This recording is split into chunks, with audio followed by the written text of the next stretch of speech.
படு தோல்வியை சந்திக்கும் அதிமுக, இபிஎஸ்க்கு வரப்போகும் சிக்கல், பரபரப்பு தகவல். ஏற்காடு மக்களவைத் தேர்தல் வாக்குப்பதிவு முடிவடைந்த நிலையில் பல முகமைகள் தேர்தலுக்கு பிந்தைய கருத்து கணிப்பு வெளியிட்டுள்ளன. அதில் பாஜக 3வது முறையாக மத்தியில் ஆட்சிக்கு வரும் என்று கூறுகின்றன. தமிழகத்தை திமுக காங்கிரஸ் கூட்டணி வெல்லும் என்று கூறப்படுகிறது. இந்நிலையில் பெரும்பாலான தேர்தலுக்கு பிந்தைய கருத்து கணிப்புகளில் அதிமுக 0 முதல் 2 மற்றும் படுதோல்வியை சந்திக்கும் என தெரிவிக்கப்பட்டுள்ளது.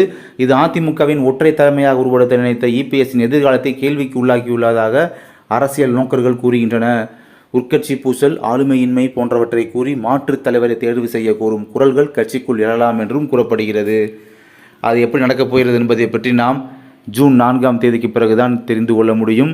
அதை பற்றி நாம் பின்னர் நம்முடைய சேனல் மூலமாக காணலாம். ஆக மொத்தம் பார்த்தீங்கன்னா பாஜக 3வது முறையாக மத்தியில் ஆட்சி அமைக்க போகிறாங்க கண்டிப்பாக அப்படின்றத துல்லியமாக அடித்து சொல்லியிருக்காங்க இந்த கருத்து கணிப்பு மூலமாக. ஆனால் தமிழகத்தில் எடுத்துக்கிட்டிங்கன்னா திமுக காங்கிரஸ் கூட்டணி தான் வழக்கம் போல் வெல்லும் அப்படின்னு சொல்லியிருக்காங்க. தமிழ்நாட்டில் மட்டுமே அது இந்தியன் கூட்டணிக்கு இந்தியா, ஸோ அதுக்கு பார்த்தீங்கன்னா ஒரு சாதகமான ஒரு இதாக பார்க்கப்படுது. இதை பற்றி மேலும் தகவலை தெரிந்து கொள்வதற்கு நமது சேனலோடு தொடர்ந்து இணைந்திருங்கள். நன்றி.